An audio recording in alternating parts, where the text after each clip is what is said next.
روزے کی حالت میں کھانا نہیں کھا سکتے، پانی نہیں پی سکتے، بیوی سے مل نہیں سکتے، بیوی کے ساتھ رومانس کر سکتے ہیں، گلے لگ سکتے ہیں، بیوی کو ٹچ کر سکتے ہیں، لیکن اگر ڈر ہو اس بات کا کہ بیوی سے زیادہ قریب ہوں گے تو ہو سکتا ہے کہ بیوی کے ساتھ صحبت ہو جائے۔ جس کو اس بات کا ڈر ہو وہ بیوی سے بہت زیادہ قریب بھی نہ جائے۔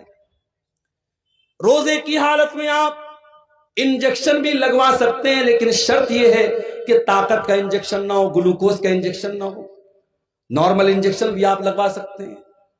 روزے کی حالت میں آپ کان میں ڈراپ بھی ڈال سکتے ہیں، آنکھ میں ڈراپ بھی ڈال سکتے ہیں آپ، ہاں ناک میں کوئی دوا نہیں ڈالیں گے۔ روزے کی حالت میں آپ خون کی جانچ بھی کروا سکتے ہیں، لیکن ہاں خون چڑھوا نہیں سکتے، خون دے نہیں سکتے، خون لے نہیں سکتے۔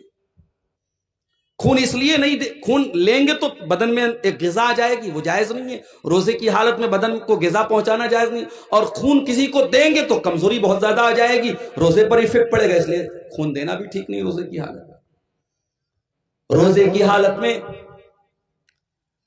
آپ اگر بھول کر کے کچھ کھا گئے، نبی اکرم نے فرمایا اگر بھول چوک کر کے تمہارے منہ میں کچھ چلا گیا، کھا لیا، تو جیسے ہی یاد آ جائے فوراً باز آ جاؤ، اور تم نے جو بھول کر کے کھا لیا پی لیا اس سے تمہارے روزے پر کوئی فرق نہیں پڑا، بس یہ سمجھو کہ تم کو اللہ نے کھلا دیا ہے۔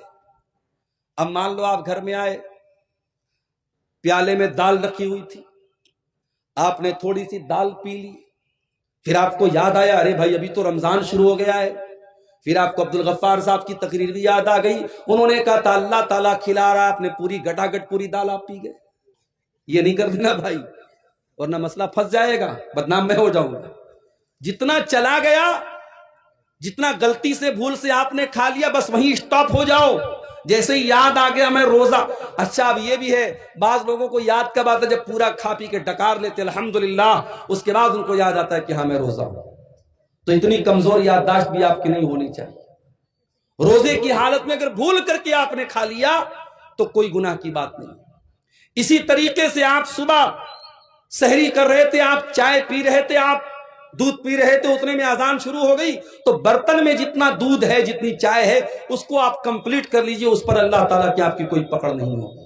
اذان اگر ہونے لگے تو برتن میں جو چیز آپ پی رہے ہیں اس کو آپ کمپلیٹ کر سکتے ہیں، اس میں کوئی گناہ کی بات نہیں۔ اور یہ بھی نوٹ کر لیجئے، روزے کی حالت میں اگر رات میں انسان اپنی بیوی سے ملاقات کرتا ہے، ظاہر ہے کہ رات میں تو جائز ہے، یا رات میں انسان سو گیا اور وہ ناپاک ہو گیا، اس کو احتلام ہو گیا، نائٹ فال ہو گیا، اب صبح وہ اٹھا تو وہ ناپاک ہے، یعنی اس کے اوپر غسل واجب ہے، اب وہ کیا کرے؟ وہ روزہ رکھے گا کہ نہیں رکھے گا؟ روزہ رکھے گا وہ۔ اور اگر اسی حالت میں فجر کی اذان بھی ہو گئی تو بھی کوئی گناہ کی بات نہیں ہے، اس کا روزہ بالکل صحیح ہے، لیکن ہاں اگر انسان رات میں ناپاک ہوا ہے صبح اسی حالت میں سحری کر سکتا ہے، لیکن فجر کی اذان اگر ہو گئی ہے تو جتنا جلدی ممکن ہو وہ غسل کرے اور جماعت سے جا کر کے نماز پڑھے۔